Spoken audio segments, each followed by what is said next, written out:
नमस्कार, मैं दिबांजलि मोइत्रा। भारतीय संस्कृति में श्रीमद् भगवत गीता का क्या स्थान है, इसका अंदाजा इसी से लगाया जा सकता है कि सभी शास्त्रों का सार एक जगह कहीं यदि इकट्ठा मिलता हो तो वो जगह है गीता। जिस प्रकार एक माँ अपने बच्चों को प्यार दुलार देती और सुधार करते हुए महानता के शिखर पर आरूढ़ होने का रास्ता दिखाती, उसी तरह गीता भी अपना गान करने वाले भक्तों को सुशीतल शांति प्रदान करती। ये मनुष्यों को सद शिक्षा देती है और नर से नारायण बनने के राह पर अग्रसर होने की प्रेरणा प्रदान करती। यही वजह है कि गीता में मौजूद उपदेश इंसान को जीने की कला सिखाते। आज की तारीख में भी जब मनुष्य जीवन के कई पड़ावों पर आकर परिस्थितियों से मजबूर हो जाता है, तो श्रीमद् भगवत गीता ही उसे सही मार्ग दिखाती। अब तक आपने साइज में छोटी बड़ी गीता देखी होगी, लेकिन आज हम आपको विश्व की इकलौती सबसे बड़ी गीता के बारे में बताएंगे, जिसका विमोचन देश के प्रधानमंत्री नरेंद्र मोदी जी के हाथों से। ये तब की बात है जब साल 2019 में पीएम मोदी राजधानी दिल्ली के इस्कॉन मंदिर पहुंचे थे। असल में दुनिया भर में गीता को लेकर कई रिकॉर्ड्स मौजूद हैं। इसी कड़ी में इस्कॉन संस्था ने एक ऐसा रिकॉर्ड बनाया जो दुनिया के सामने विशालकाय गीता के रूप में उभर कर आया।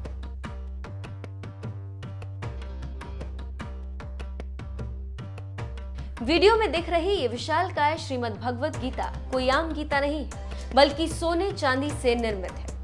800 किलोग्राम की इस पुस्तक की छपाई में करीब 2.5 साल लगे। हैरान करने वाली बात यह है कि सबसे बड़ी और वजनी ये गीता इटली के मिलान शहर में 1.5 करोड़ की लागत से बनी, जिसे बाद में समुद्री रास्ते से भारत लाया गया।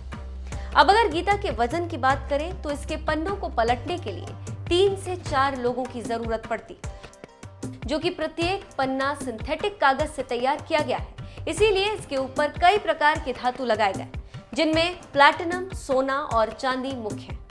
वहीं कवर को स्वर्णिम धातु से तैयार किया गया है, जो कि इसकी खूबसूरती में 4 चांद लगाती। अपनी इन्हीं खूबियों को समेटे हुए दुनिया की इकलौती सबसे बड़ी गीता विश्व की धरोहर बन गई। इसको लेकर हमेशा अपने मन की बात करने वाले पीएम मोदी ने क्या कुछ कहा, आप भी सुनिए। इस गीता को बनाने में इस्कॉन से जुड़े आप सभी ने अपना पूरा सामर्थ्य और रचनात्मकता लगाई है। ये गीता भगवान श्री कृष्ण और स्वामी प्रभुपाद के श्रद्धालुओं की भक्ति और समर्पण का प्रतीक है। इस सराहनीय प्रयास के लिए आप सभी बधाई के पात्र हैं। इससे भारत के पुरातन और दिव्य ज्ञान की परंपरा की तरफ विश्व की रुचि और अधिक बढ़ेगी। साथियों, भगवत गीता को सामान्य से सामान्य मानवी तक पहुंचाने के अनेक प्रयास अब तक हो चुके हैं। सबसे छोटी गीता से लेकर सबसे बड़ी गीता तक इस दिव्य ज्ञान को सरल और सुलभ कराने के लिए निरंतर कोशिश हुई है। देश विदेश की अनेक भाषाओं में भगवत गीता का अनुवाद हो चुका है। साथियों, लोकमान्य बाल गंगाधर तिलक जी ने तो जेल में रह करके गीता रहस्य लिखा है। इसमें लोकमान्य तिलक ने भगवान श्री कृष्ण के निष्काम कर्मयोग की बहुत ही सरल व्याख्या की है।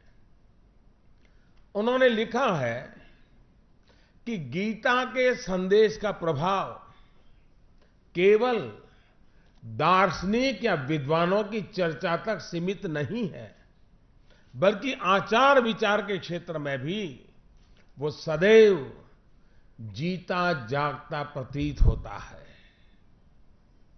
लोकमान्य तिलक ने मराठी में गीता के ज्ञान को सामान्य मानवी तक पहुंचाया और गुजराती में भी इसका अनुवाद कराया।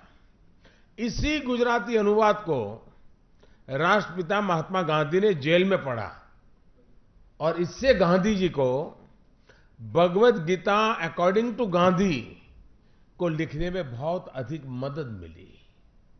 इस रचना के माध्यम से गांधी जी ने गीता का एक और पक्ष दुनिया के सामने रखा। गांधी जी की ये पुस्तक मैंने अमेरिका के पूर्व राष्ट्रपति श्रीमान बराक ओबामा जी को भी उपहार के रूप में दी थी।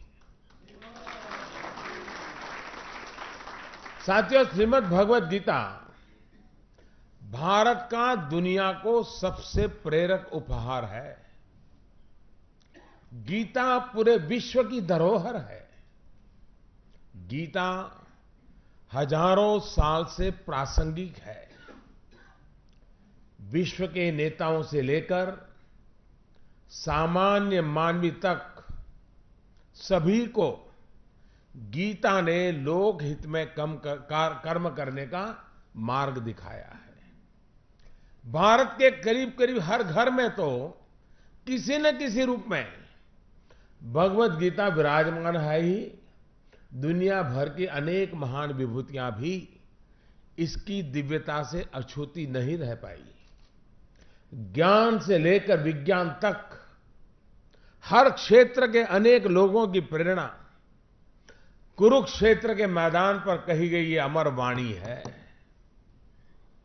साथियों, मशहूर जर्मन फिलोसोफर शोपेनहावर ने लिखा था, गीता और उपनिषद के अध्ययन से अधिक हितकर संपूर्ण विश्व में कोई अध्ययन नहीं है। जिसने मेरे जीवन को शांति से परिचित कराया और मेरी मृत्यु को भी अनंत शांति का भरोसा दिया। ये बातें उन्होंने उस दौर में कही जब हमारा देश गुलामी की बेड़ियों में जकड़ा हुआ था। हमारी संस्कृति, हमारी परंपरा को भी कुचलने के अनेक प्रयास किए जा रहे थे। भारतीय दर्शन को नीचा दिखाने के भरपूर प्रयास चल रहे थे। साथियों, दुनिया को भारत के इस पुरातन ज्ञान से, पवित्रता से परिचित कराने का एक बड़ा प्रयास मंच पर विराजमान विभूतियों ने किया है और मेरे सामने मौजूद अनेक विद्वानों और भक्तों ने भी किया है। श्रील भक्ति वेदांत स्वामी प्रभुपाद जी ने तो खुद को भगवद गीता के लिए समर्पित कर दिया था। जिस प्रकार गांधी जी के लिए गीता और सत्याग्रह जीवन का अहम हिस्सा रहा है, उसी तरह स्वामी जी के लिए भी मानवता की सेवा के ये दो मार्ग हमेशा प्रिय रहे। यही कारण है कि उन्होंने पहले गांधी जी के नेतृत्व में भारत छोड़ो आंदोलन में हिस्सा भी लिया था और देश के आजाद होने के बाद वो मानव मुक्ति की अलग जगाने दुनिया के भ्रमण पर निकल गए। अपनी मजबूत इच्छा शक्ति से हर प्रकार की चुनौतियों का सामना करते हुए उन्होंने इस्कॉन जैसा एक अभियान छेड़ा जो आज भगवान श्री कृष्ण के दिखाए मार्ग से दुनिया को परिचित कराने में जुटा हुआ है। साथियों, गीता धर्म ग्रंथ तो है, पर ये जीवन ग्रंथ भी है। हम किसी भी देश के हो, किसी भी पंथ के मानने वाले हो, पर हर दिन समस्याएं घेरती रहती हैं। हम जब भी वीर अर्जुन की तरह अनिर्णय के दोहराए पर खड़े होते हैं, तो श्रीमद् भगवद गीता हमें सेवा और समर्पण के रास्ते इन समस्याओं के हल दिखाती है। अगर आप एक विद्यार्थी हैं और अनिर्णय की स्थिति में है, आप किसी देश के राष्ट्राध्यक्ष हैं या फिर मोक्ष की कामना रखने वाले आप योगी हैं, आपको अपने हर प्रश्न का उत्तर श्रीमद् भगवद गीता में मिल जाएगा। मैं तो मानता हूं कि गीता मानव जीवन की सबसे बड़ी मैनुअल बुक है।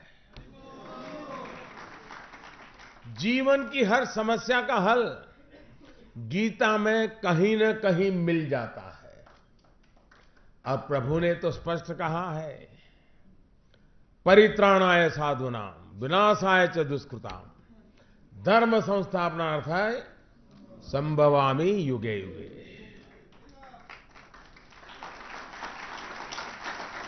मतलब दुष्टों से, मानवता के दुश्मनों से धरती को बचाने के लिए प्रभु की शक्ति हमारे साथ हमेशा रहती है। यही संदेश हम पूरी प्रामाणिकता के साथ दुष्ट आत्माओं, असुरों को देने का प्रयास कर रहे हैं। भाई और बहनों, प्रभु जब कहते हैं कि क्यों वह व्यर्थ चिंता करते हो, किससे व्यर्थ डरते हो, कौन तुम्हें मार सकता है, तुम क्या लेकर आए थे और क्या लेकर के जाओगे। तो अपने आप में खुद को जनसेवा और राष्ट्र सेवा के लिए समर्पित होने की प्रेरणा अपने आप मिल जाती है। साथियों, हमने ये प्रयास किया है कि सरकार के हर फैसले, हर नीति के मूल में न्याय हो, समभाव हो, समता का सार हो। सबका साथ, सबका विकास का मंत्र इसी भावना का परिणाम है और हमारी हर योजना, हर निर्णय इसी भाव को परिलक्षित भी करते हैं। चाहे वो भ्रष्ट आचरण के विरुद्ध उठाए गए कदम हो या फिर गरीब कल्याण से जुड़े हमारे ये निरंतर कार्य, ये हमारे निरंतर प्रयास रहा है कि अपने पराये के चक्कर से राजनीति को बाहर निकाला जाए। साथियों, हमारी सरकार का हमेशा से ये दृढ़ विश्वास रहा है कि भारतीय संस्कृति, भारतीय मूल्य, भारतीय परंपरा में दुनिया की अनेक समस्याओं का समाधान है।